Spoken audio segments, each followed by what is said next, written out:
All right, let's talk about the student loan story. So the folks over at the Daily Poster have, it's a website I actually pay money to subscribe to because of their journalism, their independent journalism. I think they do an amazing job. You should all do it.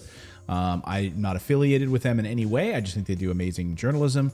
David Sirota is one of the journalists over there. Anyway, this story really caught my eye and blew me away. And this is a piece that they did because of a Freedom of Information Act request from them. Like, the only reason we even know about it is because they've dug in on this story. President Biden has moved to block student loan debt victory for one particular child, but this would set a precedent in the courts that would basically harm any other person who is going through like a hardship in their life and is looking and has to absolve themselves of this really draconian, burdensome student loan debt.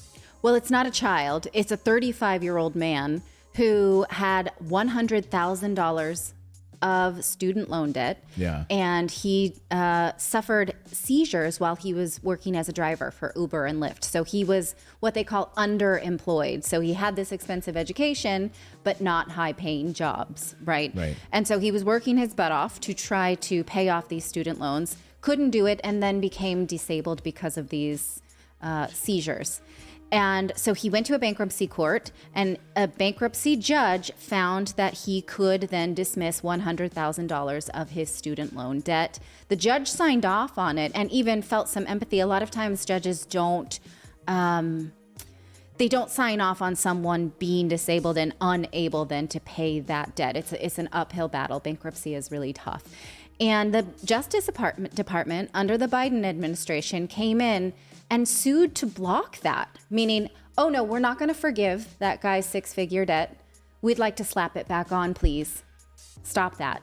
So this is obviously something where the president says, yes, I understand student loan debt is debilitating. We're going to cancel at least, well, the money figure moves from 5,000 to 50,000 to 10,000. So far, they've dismissed zero. But this man who used the bankruptcy courts appropriately due to actual physical debilitations, and had a judge agree with him, now has the Justice Department coming in and saying, don't do that. Yeah, this is unbelievable. Don't give that guy a reprieve of his $100,000 loan. So what then? You, 35-year-old dude with epilepsy, get back to work. Pay this loan off. What's wrong with you? It's amazing, too, because as the Daily Poster points out, over the last 4 decades, over the last 40 years, and this goes back to something that David and I talked about over the summer and last year. It's like, look at Biden's track record on this, right? We've been calling for him to alleviate $50,000 in student loan debt, right? That's something that Elizabeth Warren has wanted. That's something that Chuck Schumer has wanted. But Biden, over the last 40 years, has fought against any of that, any initiatives to reduce student loan debt. Even, while he was a senator from Delaware, he in fact created laws that made it so difficult for Americans to reduce their student debts in bankruptcy court. He was there in lockstep with President Bush, who pushed for this anti-bankruptcy for student loan debt obligations in the mid-2000s under President George W. Bush. Senator, Democrat from Delaware, who's now your president, has been doing this for decades.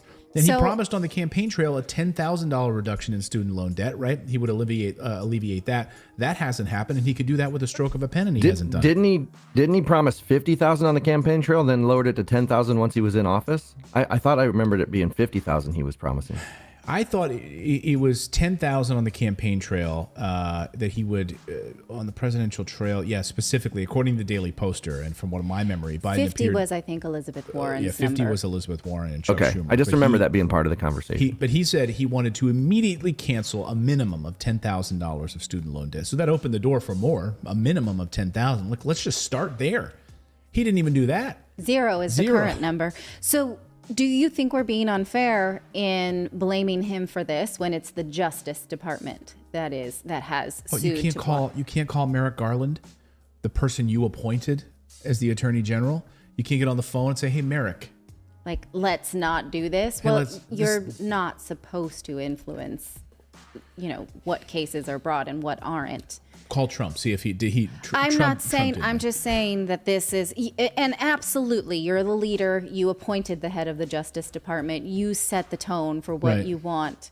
But I'm just wondering, is it too far down the branch to blame him for it, or shall we be instead looking at the Justice Department and saying this is a crappy thing to do to a person? Yeah, I mean, I think it is a crappy thing for her, and the president can, if you want to be a populist, you want to come out on the side of the people, come out and speak your mind about this issue. Let's just say, hey, I want to side with the judge on this. We had President Obama that did that all the time.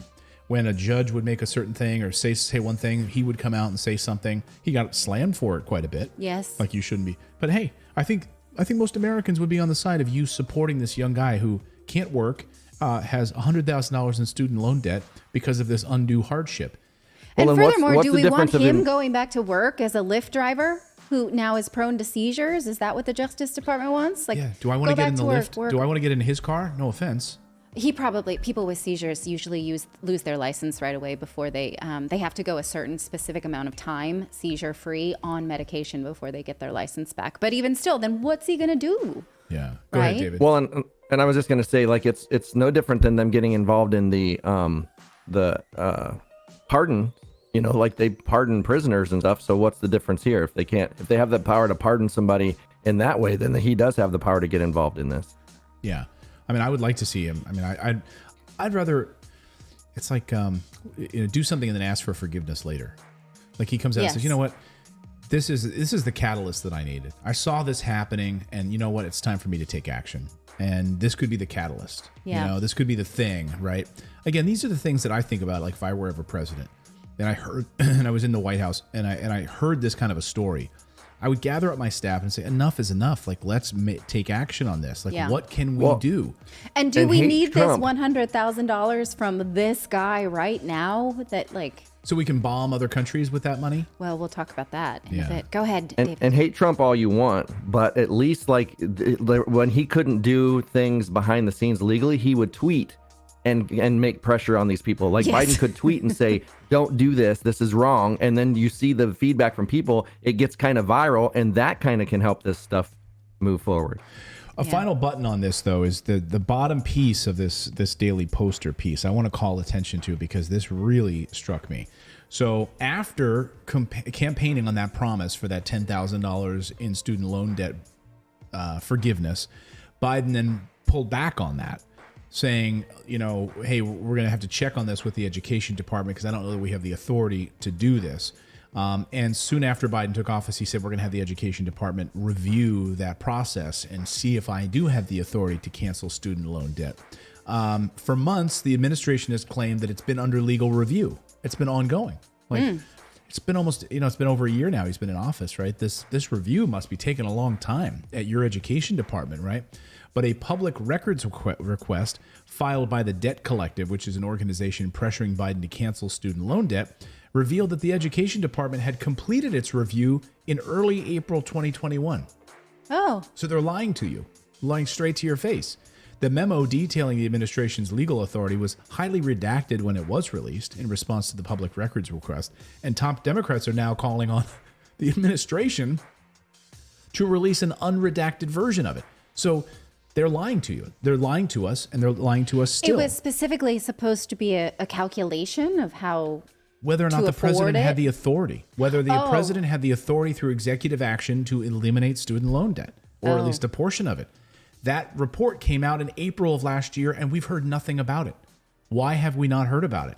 But he has shown an appetite to do things he's unsure that he has the authority. Look at the eviction moratorium. He extended it last summer and said, I am not clear that I have the right to do this, but I'm going to do it, and that will protect people while it works through the courts. There was So another he's mandate he didn't know comfortable doing if he that. could do. Right. And And did. the vaccine mandate is another one where he knows that he may or may not, but he knows that he can do those things, set them in motion while it is litigated. He's fine with that. So then why, right? I mean, is it because of what happens with, we set a debt precedent then? Is it credit card companies that lobby the president? Is it, I don't know. I mean, again, it's a federal student loan.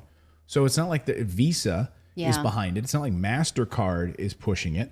Again, You know, you have Senate Majority Leader Chuck Schumer, who's been pushing for $50,000 in student loan forgiveness. Elizabeth Warren as well. Just as recently as last week, we covered that story here on the show. They went out at a town hall and did it again. For Schumer, I think it's more like he's one of those look what he says, or look what he does, not what he says kind of guys. Yeah. Yeah, that's true.